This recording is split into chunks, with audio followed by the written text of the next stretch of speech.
मजमू लद्दाख के लोग सर पे जो है झंडा लेके हाथ खड़े हैं कि हम बाहर के किसी को यहाँ होटल बनाने नहीं देंगे, बाहर के किसी को आने नहीं देंगे। ये हालत है जम्मू कश्मीर के, जिसको ये कहते हैं यहाँ सब कुछ ठीक ठाक है। अभी इन्होंने रिजर्वेशन की।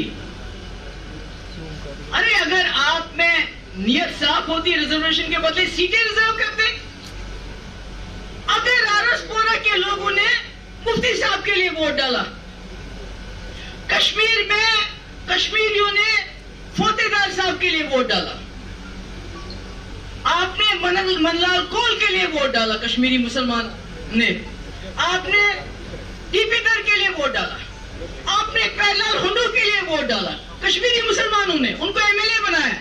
आज कश्मीर में हमारे पंडित भाइयों के लिए 2 सीटें रिजर्व करते, जम्मू में रिफ्यूजीज के लिए 1 करते, कश्मीर में हमारे सरदार जो वहां रहे, जिन्होंने कश्मीर नहीं छोड़ा, उनके लिए 1 करते, हम वोट डालते उनके लिए। मगर नहीं, क्या किया, इसको भी अपनी जेब में रखा, ताकि जो इनकी अपनी थिंकिंग के जैसा होगा अपनी जेब से निकाल के उसी को लाएंगे, जो इनकी तरह जहर बटोरेगा, जो मुसलमान को हिंदू से लड़ाएगा, ब्राह्मण को शेड्यूल कास्ट से लड़ाएगा, पहाड़ी को गुज्जर से लड़ाएगा, यहां तक कि अब जो जम्मू में रिक्शा वालों को भी आपस में लड़ा रहे हैं। सही है, सही है ना? दे रहा दे रहे हो कि नहीं दे रहे?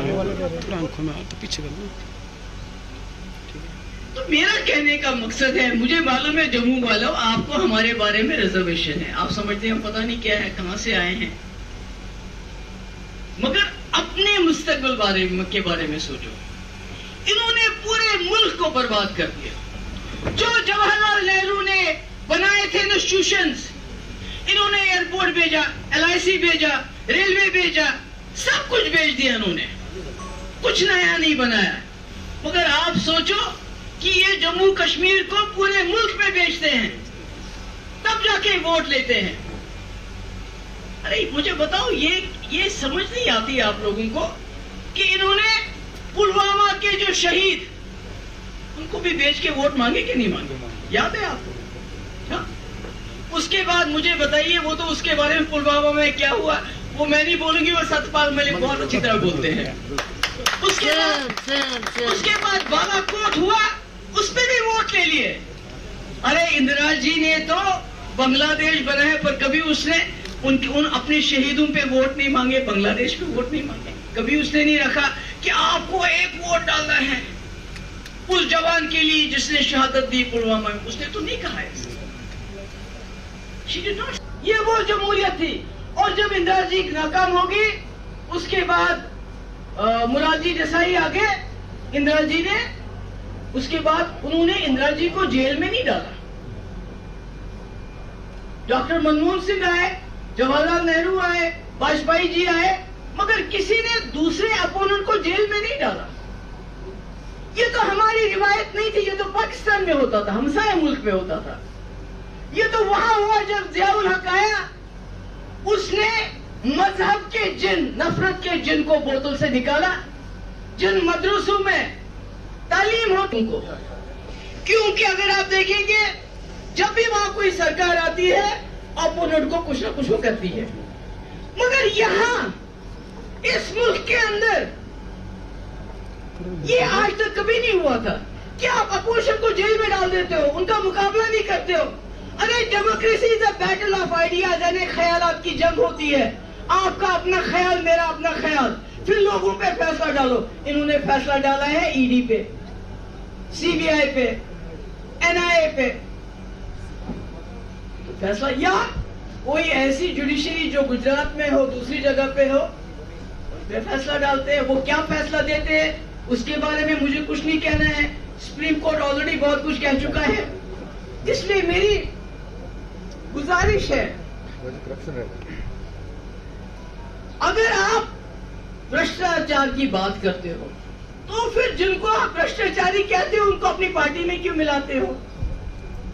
जम्मू के लोगों, आपके सामने मैं भी हूं,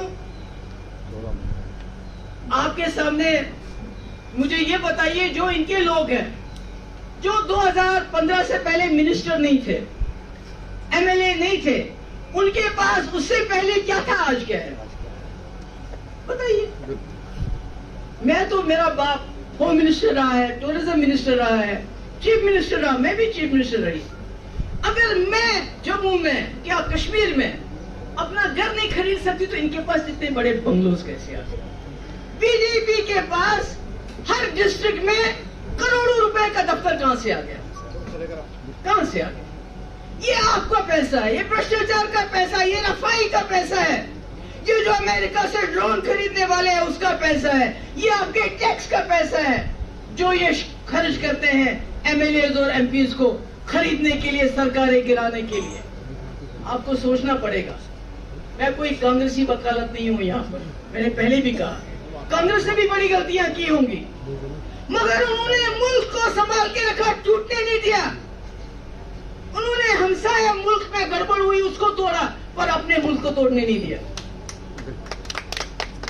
इसलिए अगर आज भी लोग ये नहीं समझेंगे तो खुदा ना खास्ता जो मणिपुर से लेके हरियाणा तक हुआ है, ये पूरे मुल्क के अंदर हो जाएगा और इसका शिकार सबसे पहले जम्मू हो जाएगा। क्योंकि इनके पास आपको देने के लिए स्मार्ट मीटर है, शराब की दुकानें हैं, बाहर के ठेकेदार जो आपका काम ठेकों पे लेते हैं, बेरोजगारी है, करप्शन है, महंगाई है।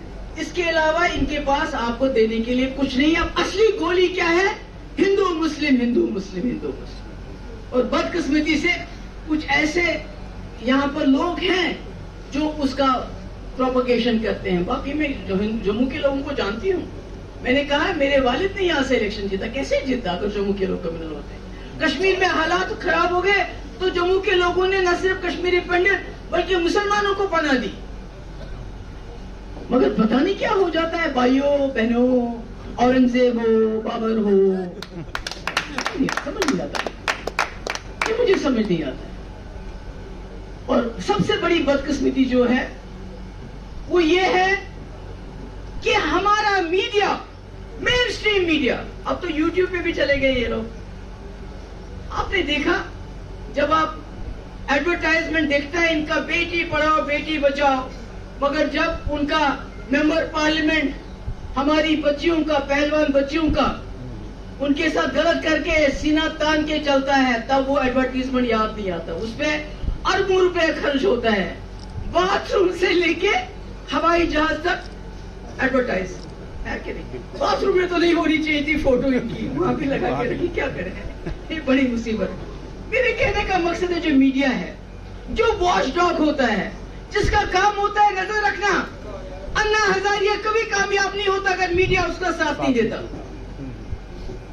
राहुल ने इतनी बड़ी यात्रा चलाई, मेन स्ट्रीम मीडिया कहीं नहीं था, आज भी मेन स्ट्रीम गायब। क्यों? क्योंकि जो बड़े बड़े उद्योगपति है, ये मीडिया सब उनका है, इनको तनख्वाह से काम, बेचार उनको ये क्या करेंगे? इनको वहीं से डायरेक्शन मिलती है कि शाम को 9 बजे हिंदू मुस्लिम, हिंदू मुस्लिम, इसके बगैर कुछ नहीं करता है। कुछ मुसलमान किराएदार रखे हैं इन्होंने दाढ़ी वाले, और कुछ हिंदू लोग जो आपस में टीवी पे झगड़ा करवाते हैं, वो कोई मुसलमान मौलवी मुसलमान नहीं होता है, और वो कोई हिंदू मेरा हिंदू नहीं होता, जो वहां पर वो सिर्फ पैसा लेके टीवी पे बैठते हैं लड़ाने के लिए, लोगों के ऊपर जहर डालने के लिए। इसलिए मैं अपने वर्करों को, आपको मैं कहां से जबान लाऊं, मैं आपका शुक्रिया अदा करूं। इन मुश्किल हालात में, कश्मीर में तो सही, मगर जम्मू में भी आपने इनका नाक में दम करके रखा कि इनको आपको बंद करना पड़ा अंदर। डेमोक्रेटिक पार्टी जिंदाबाद। मैडम महबूबा आगे चलो, हम तुम्हारे साथ हैं। मेरा ये है कि लोकल बॉडीज के इलेक्शन आने वाले हैं, पंचायत के इलेक्शन आने वाले हैं। आप जीतो या हारो, मगर मैं चाहती हूँ मेरा वर्कर मैदान में जाना चाहिए। जो भी जीत के आएगा वो पूरे अपने इलाके के काम कर सकता है।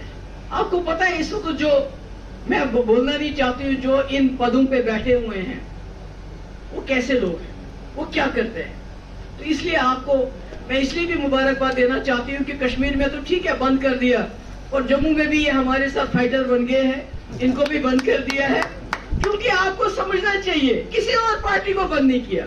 ये पीडीपी से घबराते क्यों हैं? क्योंकि हमारे कपड़ों पे कोई दाग नहीं, हमारे कपड़ों पे कोई दाग नहीं। हमें किस बहाने, मेरी माँ को ईडी ने बुलाया, मेरे भाई को ईडी ने बुलाया, मतलब क्या करते जब कुछ था ही नहीं। तो इसलिए मैं आप सबकी शुक्रगुजार हूँ। आज आए, बहुत गर्मी है, बहुत धूप है, और मैं आपको शुक्रिया अदा करना चाहती थी जिस तरह आपने पीडीपी का झंडा थामा है। लोगों में जाओ, जो मैंने बातें कही खुल के करो, उनको बोलो। एक तरफ से ये कहते हैं परिवारवाद, जवाहरलाल नेहरू परिवारवाद, इंदिरा गांधी परिवारवाद, राजीव गांधी परिवारवाद, दूसरी तरफ से बलात्कारवाद, उसमें चिन्मैया हो, कुलदीप सिंह हो, उसमें राम रहीम हो, उसमें जो इनका इस वक्त बेल पे घूम रहा है, वो उसका मैं नाम नहीं लेना चाहती, जिसने पहलवान बच्चों के साथ ज्यादती की। तो लोगों को कहना चाहिए आप चुनो, आप नेहरू गांधी वजह वैसा कांग्रेस परिवारवाद चुनना चाहते हो या बलात्कारवाद चुनना चाहते हो। Thank you so much.